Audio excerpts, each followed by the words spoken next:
Bueno, en esta ocasión voy a explicar sobre generalidades 1, 2 y 3 de anatomía. Mi nombre es Olga Gispelarico, del grupo 16. Anatomía humana. La anatomía humana es la ciencia dedicada al estudio de la estructura y forma del cuerpo humano, donde la palabra anatomía deriva del término griego anatomé, quiere decir cortar a través. Este significado que corresponde actualmente al término disecar, donde la disección se realiza cortando o separando los tejidos para su estudio. Es uno de los procedimientos que permiten estudiar la estructura del cuerpo humano. Donde a Hipócrates se lo considera como padre de la medicina. Y la anatomía científica moderna comienza en Europa en la primera mitad del siglo XVI con Andrés Vesalio de Bruselas, que fue un profesor, donde los conocimientos que se enseñaban hasta ese momento eran basados en las obras de Galeno. Una de las obras más importantes de Andrés Vesalio era The Humani Corporis Fabric en 1543, que sirvió como modelo de publicación para muchos tratados de anatomía posteriores, donde la terminología anatómica internacional es el listado oficial de los términos anatómicos aceptados para su empleo en la designación de las estructuras. Este listado es el resultado del consenso de los anatomistas representados por las asociaciones anatómicas de cada país y reunidas en la Federación Internacional de Asociaciones de Anatomía, que es el IFA, donde este IFA creó el Comité Federativo Internacional de Terminología Anatómica, que es el PICAT, reemplazando al IAN, que es el International Anatomic Nomenclature Committee.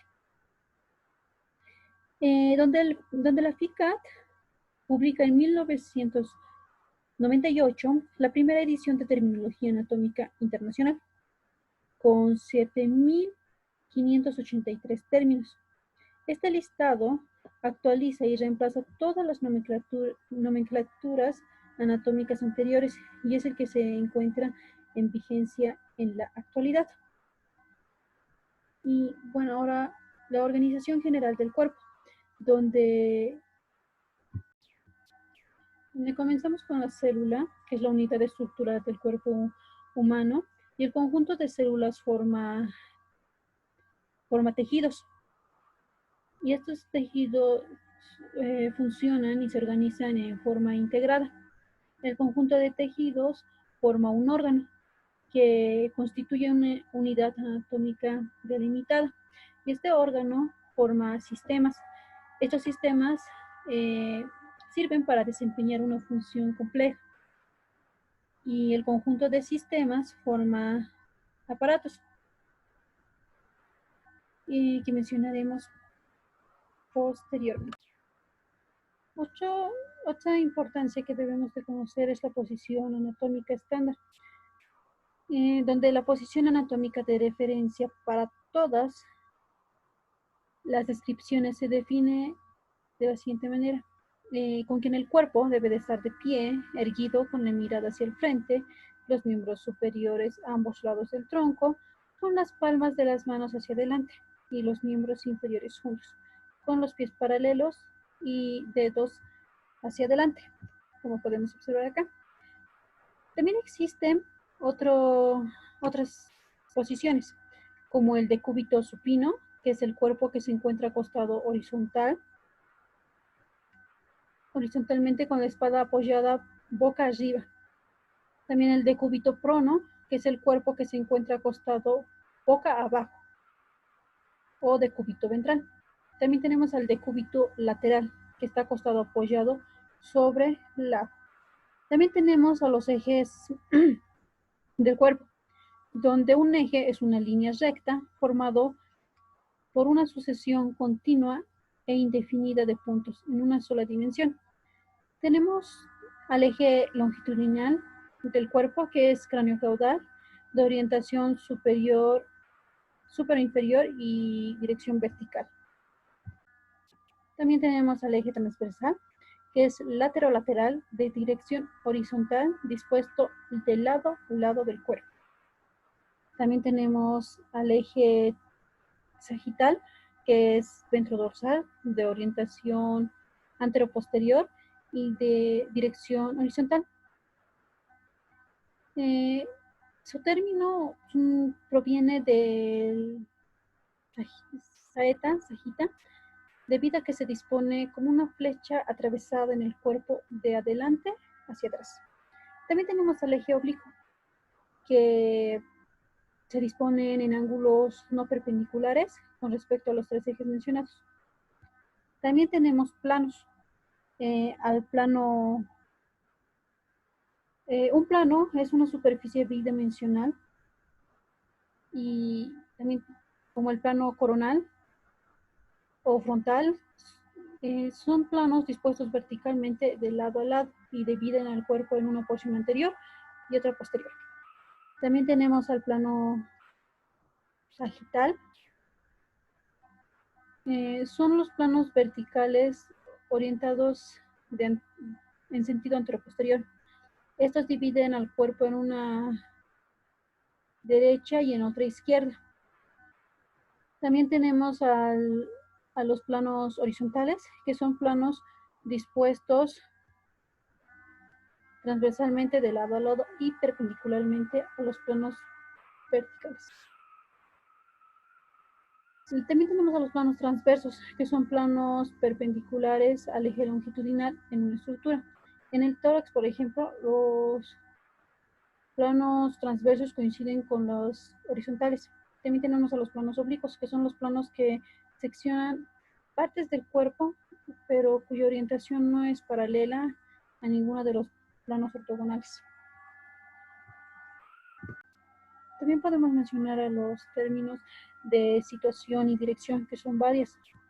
Tenemos al craneal, que está ubicado más cercano al extremo superior del cuerpo, superior, que es el extremo más cercano al extremo inferior del tronco, inferior, que está ubicado por debajo, y ventral, que está ubicado hacia el vientre, como dice anteriormente. También tenemos al dorsal, que está ubicado hacia el dorso, o sea, posteriormente. Proximal, que está ubicado más cerca del tronco, distal, que está ubicado más lejos del tronco, medial, que está ubicado más cercano al plano medio, lateral, alejado al plano sagital mediano, mediano, que es situado en el plano sagital medio, el mesial, rostral, cefálico, podálico, que está ubicado en los pies, anterior, que es una vista anterior, ¿no? Posterior, interno, externo, profundo, superficial, derecho, izquierdo, luminal, que orienta hacia la luz de la estructura, apical, que es el vértice o apex, basal, que está orientado hacia la base, central, que es cercano a un órgano, periférico, que es más alejado del centro de un órgano, el axial, que está ubicado en el eje del axis perpendicular y al cuerpo. Uno de las importancias también, uno de los órganos en común que tenemos es el tegumento común, donde está compuesto por la piel, donde la piel constituye el mayor órgano del cuerpo, que forma el recubrimiento externo y abarca una superficie de 1,80 metros, que se representa alrededor del 16% del peso corporal.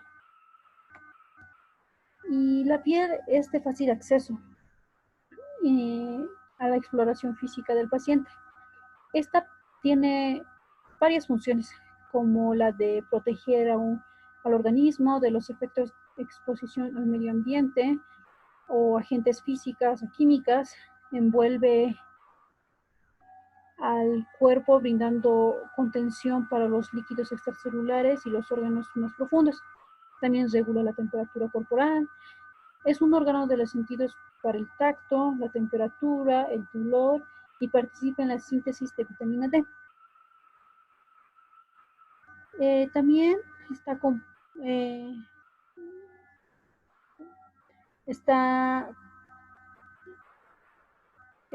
donde el color de la piel depende de la circulación sanguínea de los pigmentos contenidos en las células de la epidermis, y donde las huellas digitales que se basan en la configuración única de cada persona, que cada persona tiene.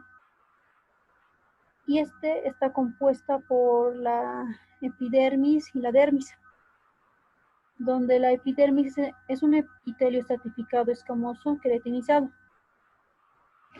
donde en este no se encuentran vasos sanguíneos o linfáticos. También en las capas profundas de la epidermis se pueden encontrar los melanocitos, que son las células pigmentadoras de origen neuroectodérmico, que producen la melanina, y esta melanina es lo que da color a la piel. La dermis, que se ubica profunda a la membrana basal de la epidermis y es la capa más gruesa de la piel.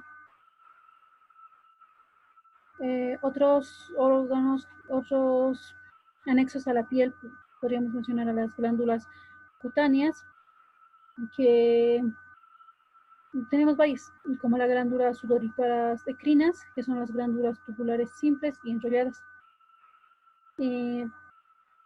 La función de estas glándulas es de producir sudor, que con su evaporación contribuye a la regulación de la temperatura corporal. Las glándulas sudoríparas apócrinas, que se ubican en la piel con vello, comienzan a funcionar en la pubertad.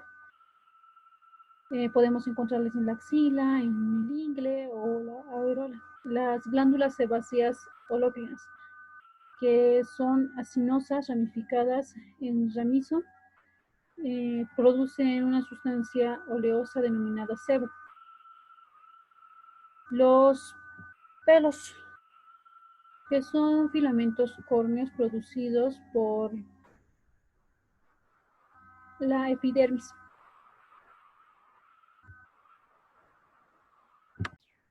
Donde el pelo presenta una raíz profunda que penetra la dermis y el bulbo piloso, que junto a la papila dérmica del pelo forman un folículo piloso. Y donde el músculo erector del pelo se encuentra en el espesor de la dermis. Y como podemos observar acá, y este músculo liso, que se extiende desde la parte media del folículo piloso hasta la capa papilar de la dermis, hace que con su concentración provoque el famoso piel de gallina, produciendo la erección del pelo. Las uñas. La uña es producida por la epidermis, que protege el extremo distal de los dedos y aumenta la resistencia a la presión del pulpejo de estos.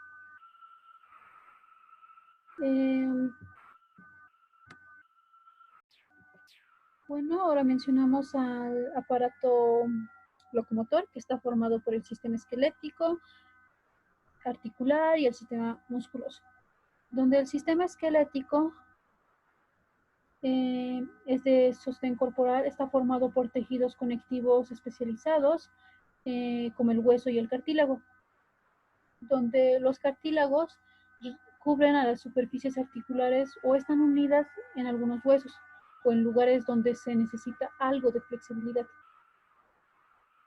Donde el densito del sistema estamos conformados por 206 huesos constantes, incluyendo los huesillos del oído, y podemos mencionar al esqueleto axial, que está ubicado en la que está ubicado en relación al eje longitudinal del cuerpo. Está constituido por el cráneo y la columna vertebral y las costillas y el esternón. El esqueleto apendiculares, cuyos huesos pertenecen a los miembros superiores y a los miembros inferiores. Estos tienen una configuración interna que en el adulto se reconocen dos porciones, un aspecto compacto y uno esponjoso. Que en el hueso compacto forma una capa periférica y continua que está cubierta en su superficie externa por el periósteo. Y el hueso esponjoso está constituido por una serie de laminillas o trabéculas que delimitan espacios comunicándose entre sí. La clasificación. Podemos mencionar que tenemos huesos planos, huesos largos, huesos cortos, irregulares, sesamoideos, donde los huesos planos son de grosor reducido y predomina el largo que el ancho. Podemos encontrar en el cráneo o, como podemos ver, en el esternón. A los huesos cortos, que presentan dimensiones semejantes eh, entre sus tres ejes y con forma variable, como cuboide, por ejemplo, los huesos del carpo. Los huesos irregulares, como su nombre lo indica, tienen formas y proporciones variadas, como el esfenoides o como las vértebras. Los huesos neumáticos, que presentan cavidades rellenas de aire, denominadas celdas o senos de cuerpo con su tamaño, por ejemplo, el esfenoides. Los huesos sesamoideos, que son huesos pequeños anexos a un tendón o un ligamento. Su nombre es debido a su parecido a la forma de una semilla de sésamo. La osificación. Tenemos a la osificación membranosa, que es la más simple, y a la osificación condral, donde el hueso se forma a partir de un molde o maqueta de tejido conectivo mesenquimatosa que está ricamente vascularizado y que con el desarrollo de algunas células se diferencian en células osteogénicas, es decir, los osteocitos y los osteoblastos, y estas se agrupan en focos y comienzan a producir la matriz preósea. Esta matriz preósea al principio no tiene depósitos de calcio, y cuando estas producen el calcio, constituyen la matriz ósea. A este tipo de osificación se produce generalmente en los huesos planos, como los del cráneo, como ya mencionábamos, y la clavícula, y a los huesos que se desarrollan mediante este tipo de osificación se les denomina huesos membranosos. La osificación condral, que se divide en dos, la pericondral y la endocondral, donde la condral es el esbozo inicial del hueso, es de tejido cartilaginoso y está revestido por pericondrio, donde el cartílago es sustituido progresivamente por hueso. La osificación pericondral es característica de las diáfisis de los huesos largos. Esta osificación es del exterior hacia el interior. Y la osificación endocondral, hay una penetración de vasos en el periósteo, como puede observar acá, hay unos, donde junto con estos vasos entran los osteocitos y forman el hueso alrededor de esos vasos ramificados, sustituyendo progresivamente al cartílago desde el centro hacia la periferia. Los En la osificación endocondral generalmente se da en los huesos largos y en las epífisis de los huesos largos y los huesos cortos. Y también tenemos a la osteona, que constituye la unidad funcional del tejido óseo compacto, donde el conducto central con las laminillas que los rodean se denomina osteona. Entre las osteonas se encuentran las laminillas intersticiales constituidas por restos de osteomas. Dentro de también podemos mencionar que los huesos planos se irrigan por dos tipos de arterias, las arterias periósticas y las arterias orificiales. Y los huesos cortos proceden de las arterias periósticas que se originan en la arteria de la vecindad y puede formar una red anastomótica perióstica cuyas ramas atraviesan el hueso vertical. Las arterias orificiales que se originan también de las arterias de la vecindad. Bueno, uno de los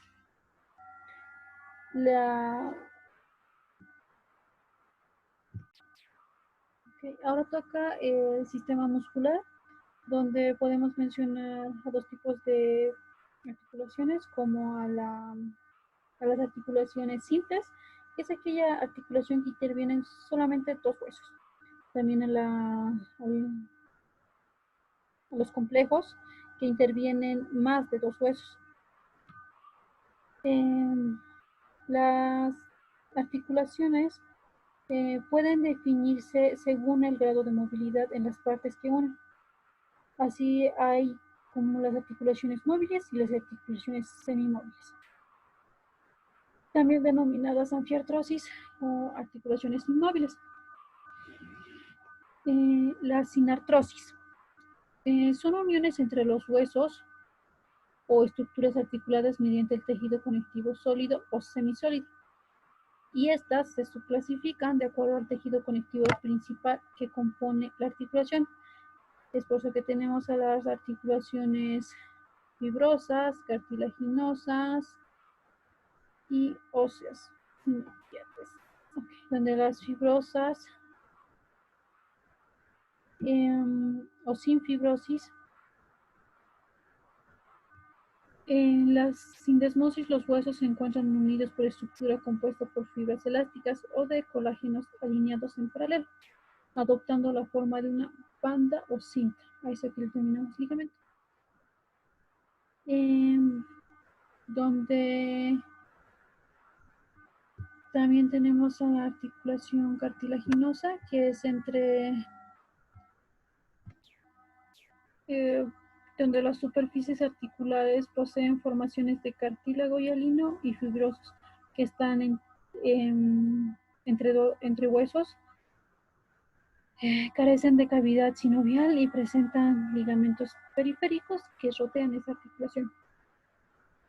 La sincondrosis: entre las superficies articulares se encuentra un cartílago hialino que une a los huesos, como las articulaciones condrocostales. La sínfisis: penetran un fibrocartílago impuesto en las superficies articulares, donde los movimientos son limitados y de poca amplitud individual. Son anfiartrosis. Las articulaciones óseas, que son entre huesos, como su nombre lo indica, se denominan sinostosis. Estas articulaciones óseas son completamente inmóviles, no tienen movimiento. Como la articulación entre el esfenoides y el occipital, o los cuerpos vertebrales del sacro. Las articulaciones sinoviales o diartrosis son uniones entre los huesos que penetran entre las superficies articulares una cavidad interpuesta con líquido sinovial.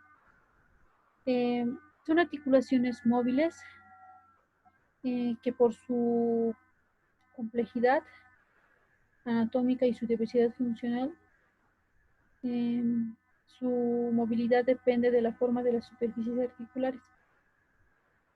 También tenemos a las diartrosis, donde sus superficies articulares podemos mencionar a las articulaciones planas o artrodia, que presenta superficies articulares más o menos planas, que se deslizan una sobre otra. Por ejemplo, entre la apófisis articulares vertebrales y la articulación sigapofisiaria. La articulación cilíndrica, donde sus superficies articulares son segmentos de cilindro, uno convexo y el otro cóncavo, y su movimiento es deslizamiento y giro longitudinal. La articulación trocoide es una variedad de articulaciones cilíndricas donde la superficie articular convexa forma como un pivote alrededor del cual se mueve la superficie cilíndrica cóncava. La articulación gínglimo o troclear, donde sus superficies articulares tienen forma de polea, cuyo surco o garganta se aloja en la saliente de la superficie articular. Se le puede describir como una función de bisagra, ya que presenta un movimiento uniaxial transversal, como podemos observar acá. La articulación elipsoidea o condilia, las superficies articulares están presentadas por dos caras articulares, una cóncava y la otra convexa. Tiene dos ejes de movimientos, es biaxial, como podemos observar acá.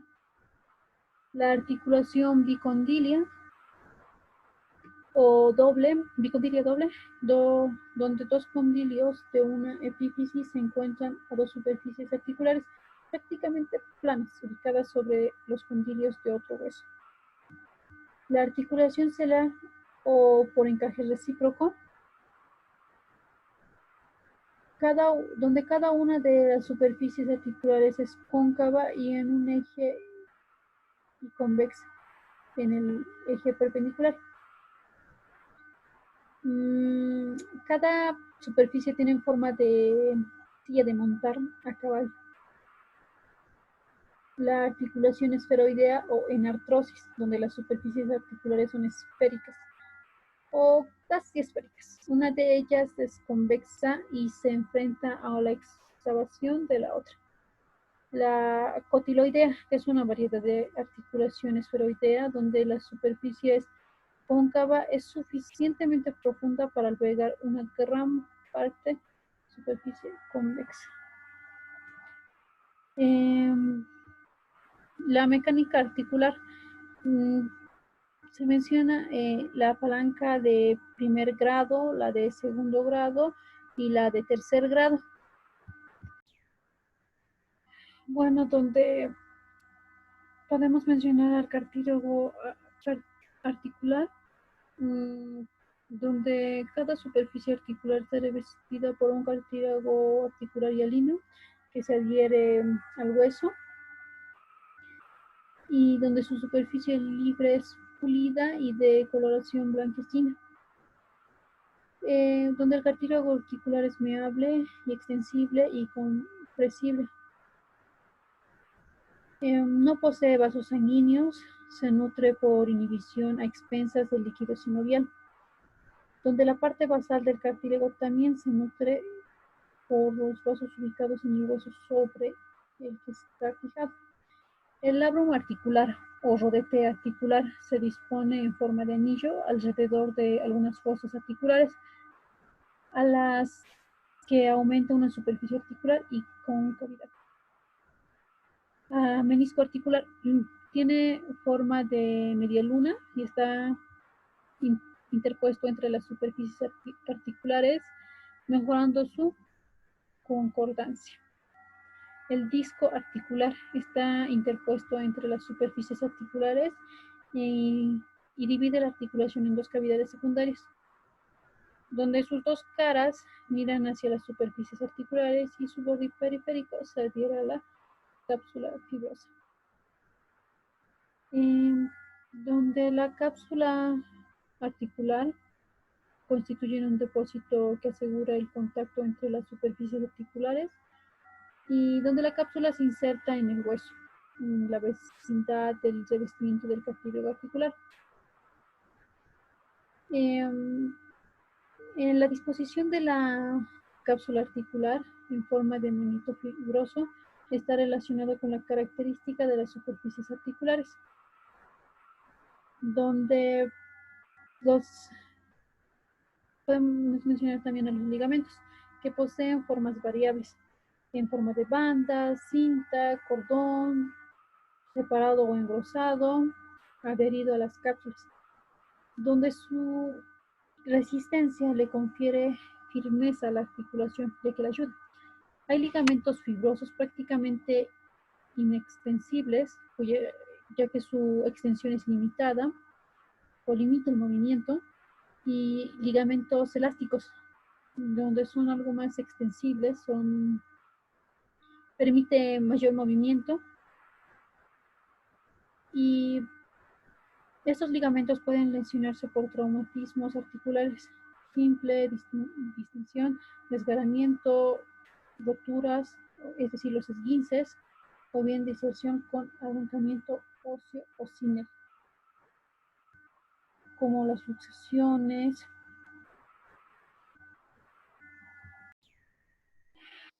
También tenemos a los términos de movimiento, donde tenemos a los movimientos simples y a los movimientos complejos. Dentro de los movimientos simples tenemos a la flexión, que indica la reducción o disminución del ángulo formado entre huesos o partes del cuerpo. Como la flexión del pulgar, donde el eje de giro es oblicuo. La extensión, que indica el enderezamiento o el aumento de ángulo formado entre huesos o segmentos del cuerpo, es lo opuesto a la flexión. El movimiento de abducción o separación, donde el extremo no articular de un segmento se aleja del plano sagital mediano. La abducción, que indica que se acerca hacia el plano sagital mediano, también denominada aproximación. Al rotación, que es el movimiento de un segmento alrededor del eje longitudinal. La rotación puede ser medial o lateral, determinada por la dirección de la cara anterior del segmento del que va a rotar. La flexión dorsal del pie, que se trata del movimiento del tobillo que eleva al extremo anterior del pie, produciendo un grupo de músculos extensores, también denominado dorsiflexión. La flexión plantar del pie es el movimiento del tobillo que desciende el extremo anterior del pie, producido por el grupo de músculos flexores. La inclinación lateral, que indica un movimiento de flexión o doblez hacia la derecha o hacia la izquierda de la columna vertebral o del cráneo. Deslizamiento es un movimiento de traslación. Los movimientos complejos, tenemos a la circuncisión, como podemos observar acá, es la asociación de movimientos simples, resulta de la sucesión de los movimientos de flexión, abducción, extensión y aducción. La pronación, que es un movimiento de antebrazo alrededor de su eje longitudinal. Se produce la rotación del hueso radio, que termina con la epífisis que está ubicada medialmente al cúbito. La supinación, que es el movimiento del antebrazo alrededor del eje longitudinal. La pronación del pie, que es el movimiento de la torsión del antipié con la elevación del borde lateral del pie. Supinación del pie. Supinación es el movimiento de torsión del antepié con la elevación del borde medial del pie. La eversión, que es un movimiento que se asocia La abducción y la rotación del pie se produce por la rotación del hueso calcáneo alrededor de su eje longitudinal. La inversión, que es el movimiento que se asocia a la aducción y la rotación lateral del pie. La oposición, que es el movimiento por el cual se aproximan el pulpejo del pulgar con el pulpejo de cualquier otro de oposición.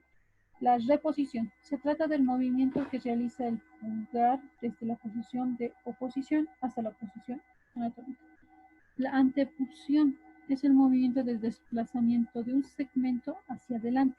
También se le denomina protracción en el caso del hombro.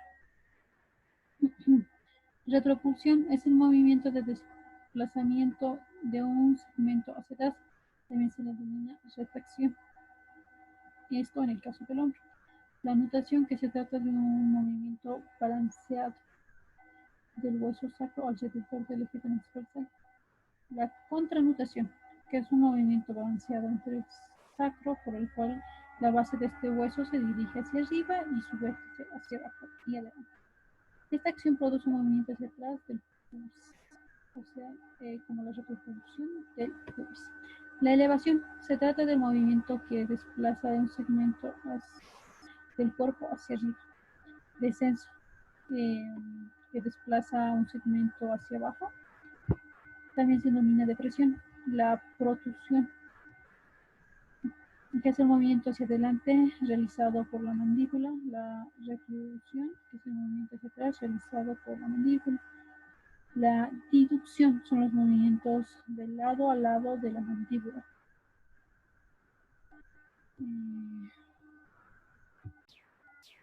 El sistema muscular, donde los músculos son formaciones anatómicas que gozan de la propiedad de contraerse. Se pueden clasificar en músculos estriados, esqueléticos rojos que tienen control de la voluntad, los músculos lisos o blancos que pertenecen al sistema de la vida vegetativa y que funcionan fuera del control de la voluntad. El músculo estriado cardíaco o rojo, que es involuntario. También tenemos a los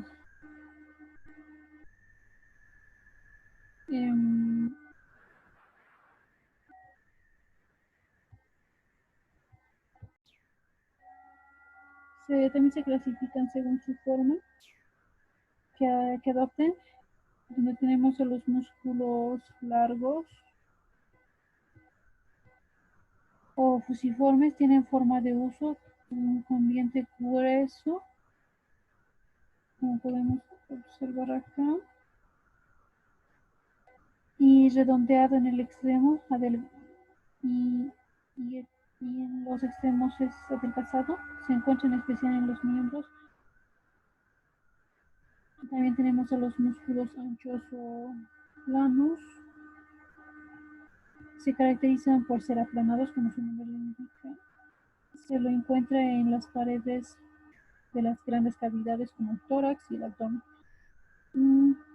Pueden ser de forma variable, como triangular, acintada, plana, curva, donde sus bordes son rectilíneos y en algunos de ellos forman verdaderos tabiques de separación, como el músculo diafragma y el músculo elevador del ano.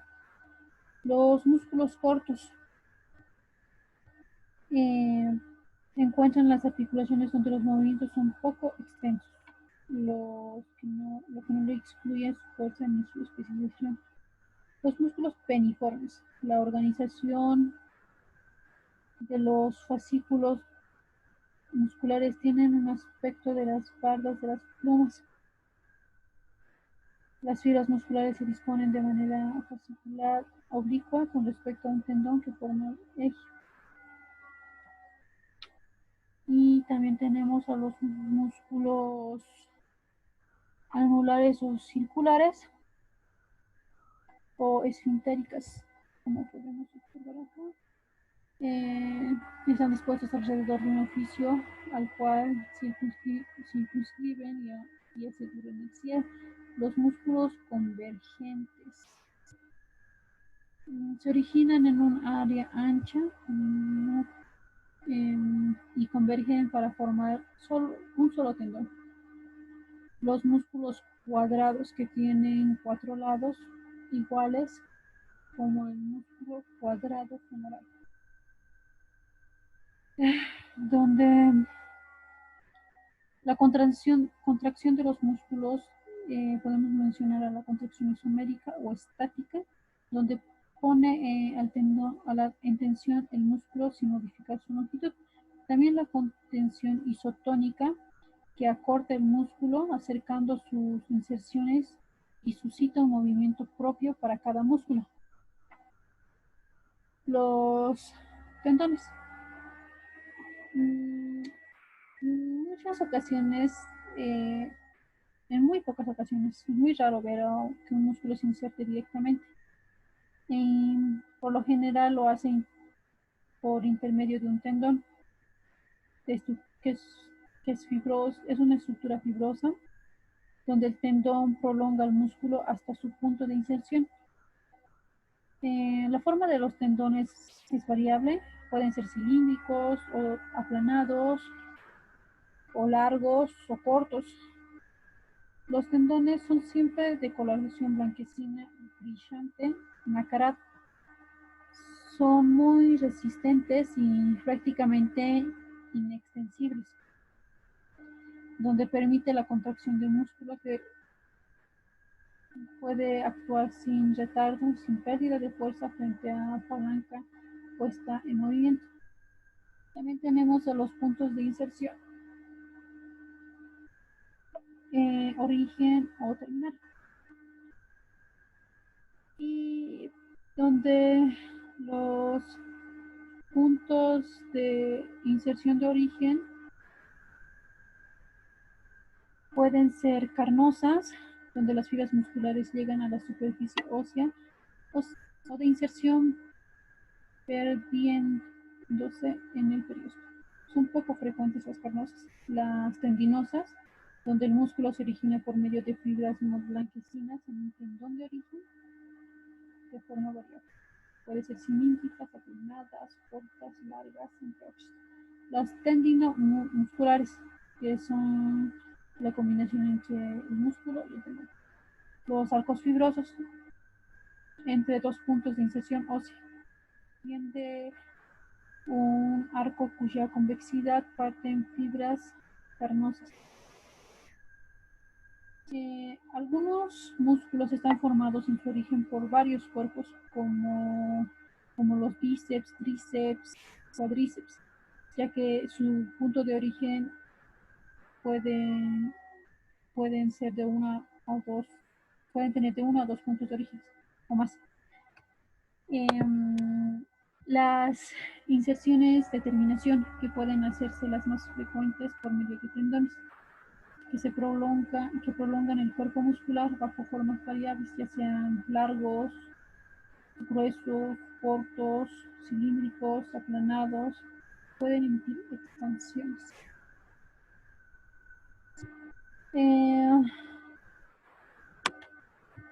Ahora continuamos.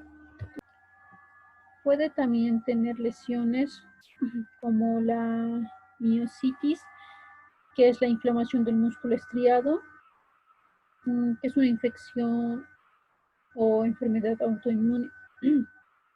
La tenosinovitis, que es la inflamación de la vaina sinovial, o simplemente desgarros musculares, que es una lesión producida en un músculo en la que o una de sus porciones se distinguen y se rompen. Continúan.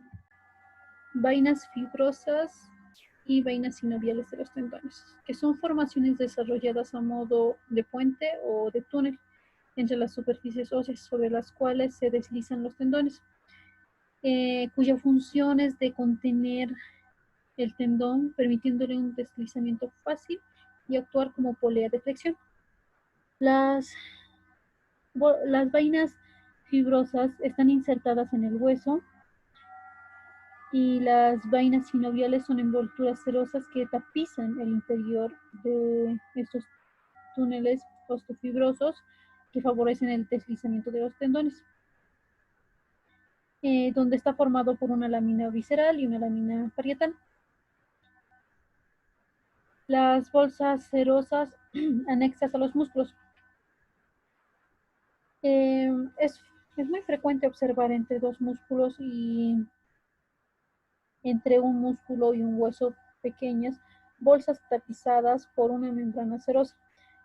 Son las bolsas serosas que favorecen el deslizamiento muscular y algunas de estas se comunican con la sinovial de la articulación vecina. Las fascias, que es una lámina o membrana de tejido conectivo fibroso denso que recubre o envuelve algunas estructuras anatómicas como los músculos, vasos o vísceras. El sistema cardiovascular, que comprende esencialmente por un órgano central de impulsión que es el corazón y un conjunto de conductos de estructura y propiedades diferentes como las arterias, las venas, vasos capilares y los vasos linfáticos, donde hay un estudio especial para ellos que es la angiología, que tiene por objetivo el estudio del sistema que asegura la circulación de la sangre, del kilo y de la linfa en todo el organismo. Bueno, iniciando con el corazón, que está compuesto por dos mitades diferenciadas y se describen de manera un corazón derecho y uno izquierdo. En cada uno se encuentran atrios y ventrículos, mientras que en el corazón derecho y el izquierdo están separados por un tabique. Y el corazón es un músculo hueco que circunscribe cavidades en las cuales circula la sangre. Cuando se relaja, esta produce el diástole. Y cuando el corazón atrae, es decir, que el corazón atrae hacia sí la sangre que circula en las venas. Y cuando esta se contrae, es decir, el sístole, expulsa sangre hacia las arterias, como la aorta o el tronco pulmonar. Está formado por músculos con propiedades particulares, como el miocardio, que tapiza interiormente por el endocardio y exteriormente por el epicardio. El corazón está rodeado por el pericardio, que es un conjunto fibroso que lo separa de los demás órganos vecinos. Está situado en el tórax, detrás de la pared endocondrocostal, en la parte inferior del mediastino. Las arterias son los conductos de transporte de la sangre desde el corazón, donde el origen de todas las arterias se reparte entre la aorta y la arteria pulmonar. Estos son conductos elásticos y contráctiles. El pulso arterial se corresponde con cada sístole, donde está compuesta por tres túnicas, una túnica media, externa o adventicia y una íntima o interna. Se clasifican en arterias elásticas y musculares. Las elásticas son de gran calibre, su túnica media tiene capa muscular entre dos membranas elásticas y las arterias musculares, que son de mediano calibre o intermedio, donde su túnica media no presenta en general membrana elástica externa. También tenemos a las arteriolas, que son de pequeño calibre, inferior a los 0,5 milímetros. Su túnica intermedia tiene poco tejido elástico y escasas fibras de músculo liso. Los capilares es de muy pequeño calibre, de 5 a 30 micrones. No presentan túnicas intermedia. A nivel de su inicio presenta una dilatación donde la arteria forma un esfínter precapilar. se distribuyen en ramas colaterales, estas que se desprenden de un tronco arterial, y las ramas terminales que marcan la terminación de una arteria. Algunas terminan anastomosándose con ramas vecinas o otras formando capilares sin generar anastomosis con las arterias vecinas. Las venas son vías de conducción que llevan sangre desde los tejidos de retorno al corazón. Y también está compuesta por una túnica interna o íntima, túnica media y una túnica externa o adventicia, donde la capa más interna es la íntima, que está constituida por una capa de células endoteliales fusiformes, donde su función principal es el intercambio de líquido y gases. Y la capa media, que está formado por células musculares lisas. Su función es de regular el flujo sanguíneo. La túnica íntima o adventicia, que constituye una fibra y elementos de tejido conectivo.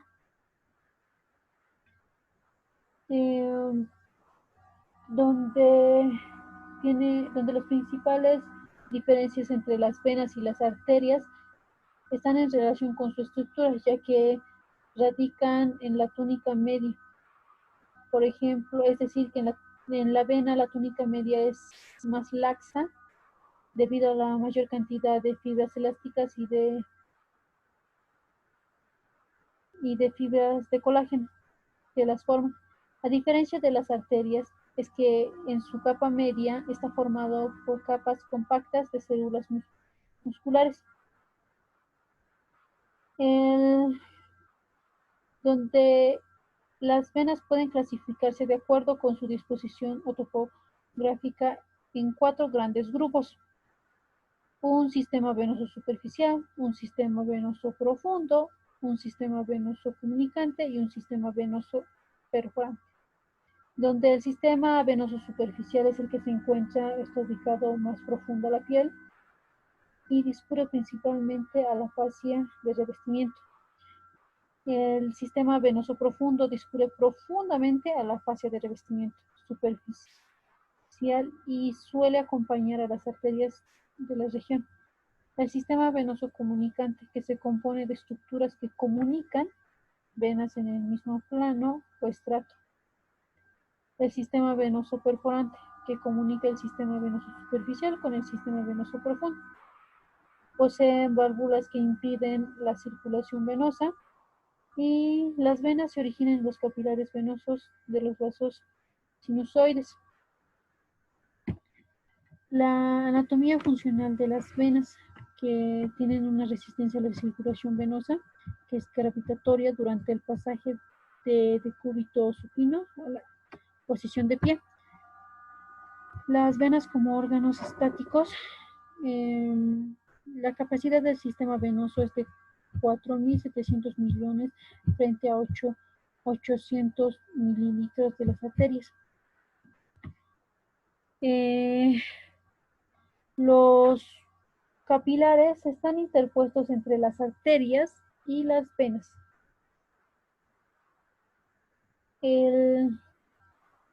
También podemos mencionar a la circulación menor y a la circulación mayor, donde del atrio derecho la sangre pasa al ventrículo derecho, que impulsa por su contracción la sangre venosa al tronco pulmonar y de allí a los pulmones. En los pulmones, del cual se elimina al exterior el anhídrido carbónico, se enriquece en oxígeno. La sangre así oxigenada, sangre arterial, vuelve al corazón por las venas pulmonares, que terminan en el atrio o aurícula izquierda.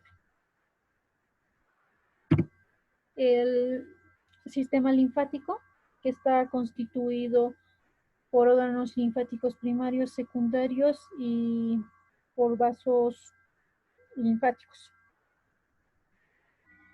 donde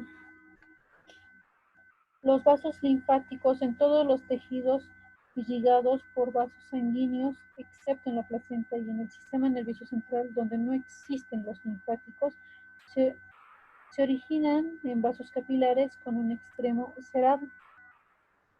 Su forma puede ser variable. En algunos provistos de válvulas son irregulares, otros avalvulados son regulares y rectilíneos.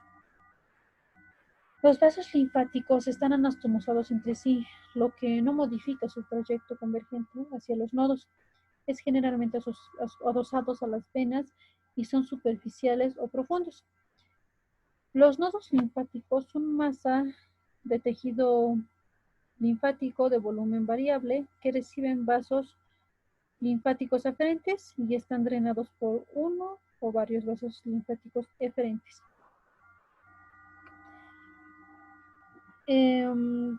Son superficiales o profundos, donde su terminación, fuera de algunas excepciones que serán descritas, las vías linfáticas del organismo son drenados por los colectores terminales, el conducto torácico a la izquierda y el conducto linfático a la derecha.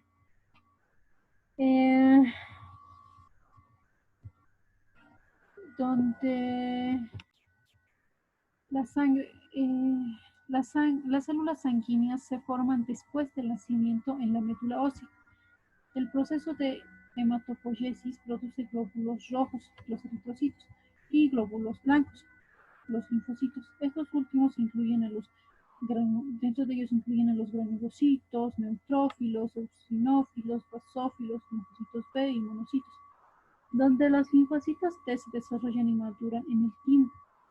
Las plaquetas se producen en la médula ósea y solo los eritrocitos y las plaquetas se limitan a permanecer dentro de la sangre, mientras que los leucocitos pueden dejar la circulación y entrar de los tejidos extravasculares. El sistema nervioso.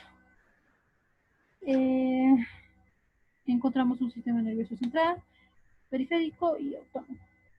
El sistema nervioso central comprende el conjunto de los centros y vías nerviosas reunidas en el encéfalo y la médula espinal, y que se desarrollan a partir del tubo neural del embrión.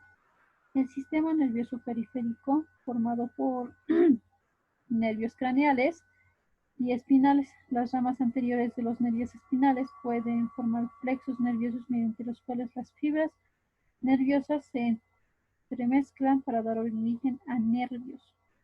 Y el sistema nervioso autónomo se distribuye en el sistema nervioso central, donde presenta numerosos centros, y el sistema nervioso periférico, donde tiene ganglios y nervios. El estudio del sistema nervioso central comprende dos partes diferentes de su morfología y su sistemación, donde su morfología no coincide solamente con las formas exteriores, las relacionadas y la vascularización, donde el estudio de la morfología externa se debe completar por un estudio de la configuración interna del segmento considerado. Sistematización. Se describe la organización anatómica y funcional en el sistema nervioso central. La localización y la significación de los núcleos, las columnas y las láminas de sustancia gris.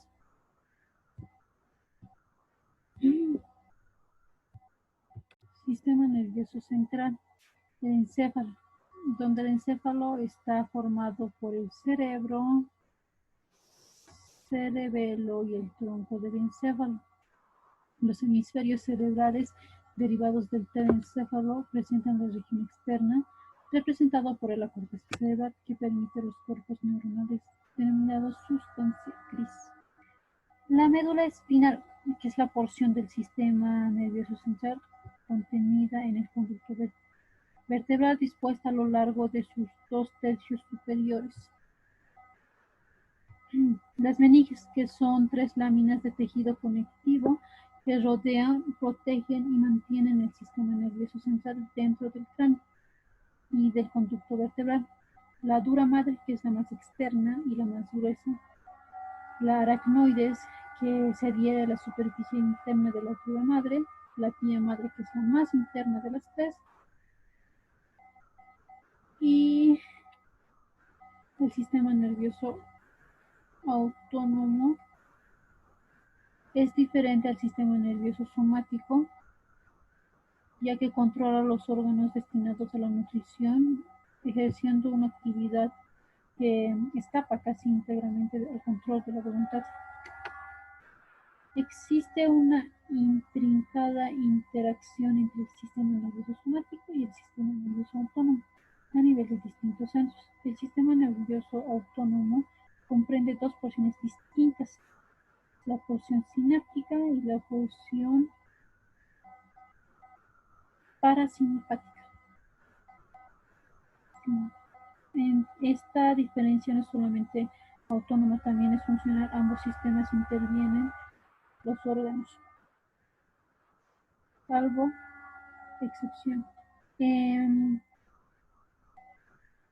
Cada porción del sistema nervioso autónomo presenta un control central y vías periféricas. De su actividad resulta el mantenimiento de la constancia del medio interno.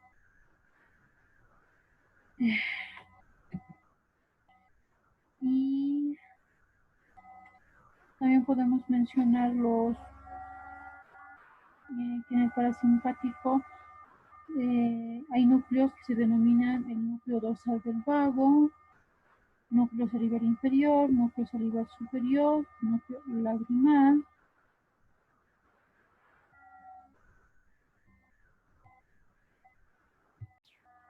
Continuando, el sistema digestivo, que está dividido en 6 segmentos.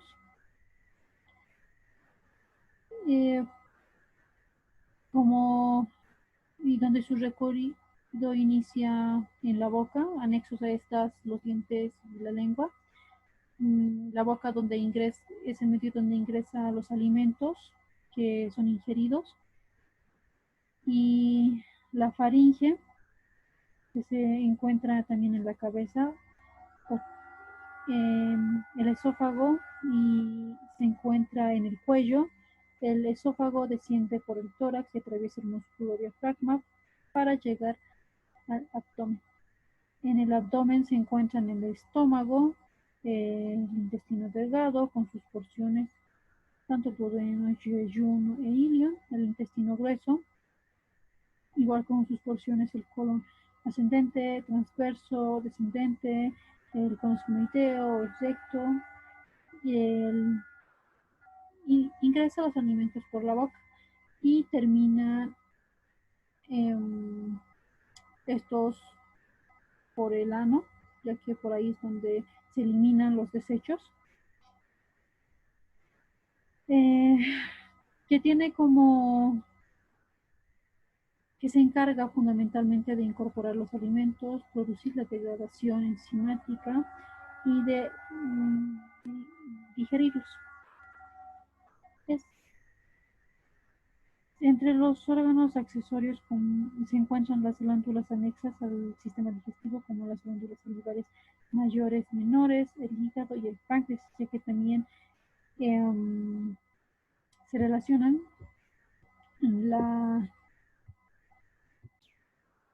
Continuando con el sistema respiratorio,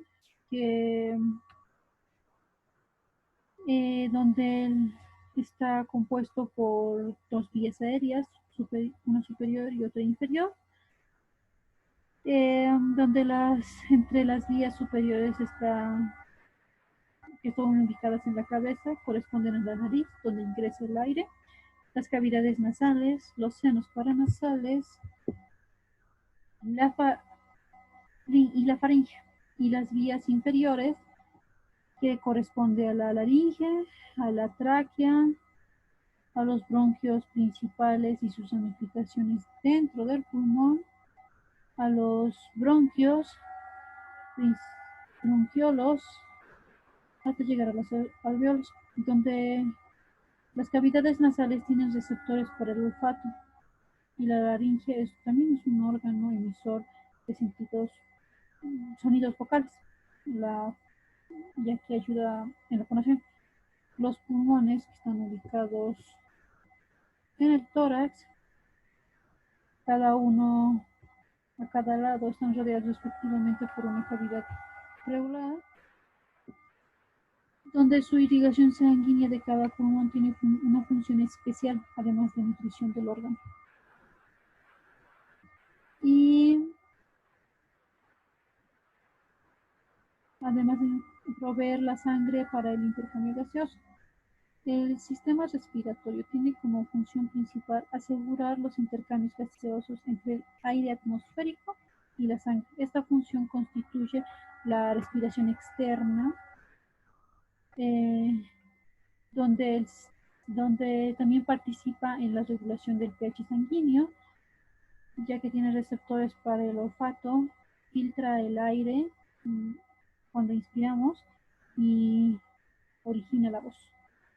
En el caso del intercambio gaseoso se realiza a través de la superficie formada por la membrana alveolar de los pulmones. Aquí el aire y la sangre se hallan separados por una delgada barrera celular. El sistema urinario, que está constituido por los riñones, uno derecho y otro izquierdo, que forman y concentran, y son donde se concentran la orina, y a partir de su ultrafiltrado del plasma sanguíneo se ubican en el retroperitoneo entre la cavidad peritoneal y la pared posterior del abdomen, cada uno a cada lado de la columna vertebral.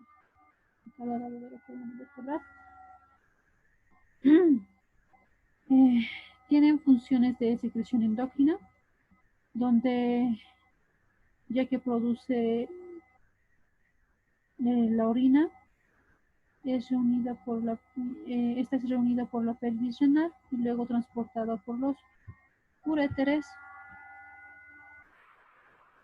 del lado correspondiente hacia la vejiga urinaria, y el uréter es el conducto que ocurre verticalmente en el retroperitoneo, que puede ser entre 25 a 30 centímetros. La vejiga urinaria, que es un reservorio de paredes musculares y de volumen variable, que está ubicado en la pelvis por detrás del pubis, y es el encargado de controlar la evacuación de la orina al exterior en periodos determinados de desinflamación, donde tenemos a la uretra femenina y a la uretra masculina, que tienen como diferencia, ya que en las mujeres la uretra femenina es más corta y en los varones la uretra es un poco más larga. Y es por eso que las mujeres son más propensas a sufrir infecciones, donde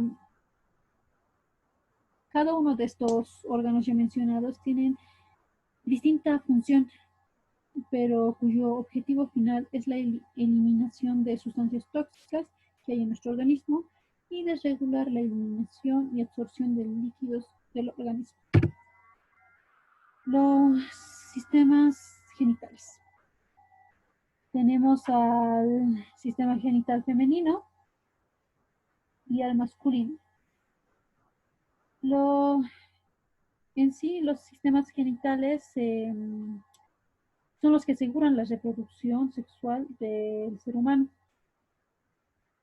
Esto se logra a la fecundación, ya que ayuda a esta que es la unión de los gametos masculino y femenino, donde el hombre y la mujer tienen órganos reproductores anatómicamente diferentes. En el caso del sistema genital masculino, este está integrado por los órganos genitales internos y externos, donde los internos son el testículo,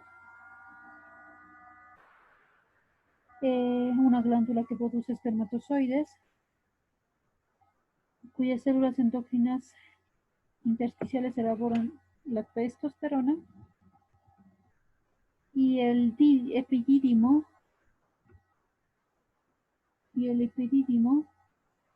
cuya es anexo a cada testículo y es la vía conductora del semen. Y el epidídimo se continúa con la vía espermática y el conducto deferente, como podemos observar acá. El conducto eyaculador de la uretra y la uretra. Las glándulas anexas en esta vía son la glándula vesiculares y la glándula vulvuretral en el perineo. Otro órgano anexo es la próstata. Y entre los órganos externos tenemos al pene, el escroto y las envolturas testiculares. Este sistema es bilateral y hasta llegar a la próstata. La uretra y el pene, que son únicos, en esta porción se constituyen la vía común de los sistemas urinario y genital masculino. El conducto deferente forma parte del contenido del cordón espermático y atraviesa la pared del abdomen. Y los conductos eyaculadores de ambos lados atraviesan la próstata y desembocan en la uretra prostática. De igual manera, en el sistema genital femenino se dividen en uno interno y en otro externo, donde los órganos internos son el ovario, que son las glándulas germinales femeninas, ya que es par, ubicadas en la pelvis, producen la maduración de los ovogonios y la secreción de hormonas sexuales femeninas. Las trompas uterinas o de falopio, que están unidas en el útero y se ubican a ambos lados de este. El útero está ubicado centro de la pelvis, tiene una pared muscular gruesa y una cavidad donde efectúa la implantación del embrión y el desarrollo del feto. La vagina es un conducto fibromuscular.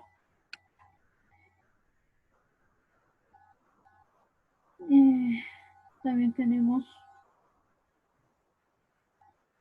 las trompas y ovarios, también se denominan anexos. Y los órganos externos están conformados por la vulva, que está ubicado por debajo del piso del pelvis y compuesta por distintas formaciones. A los labios mayores y menores, al monte de pubis, al clítoris y las glándulas vesticulares y la uretra femenina, que como mencionamos es más corta a diferencia del hombre.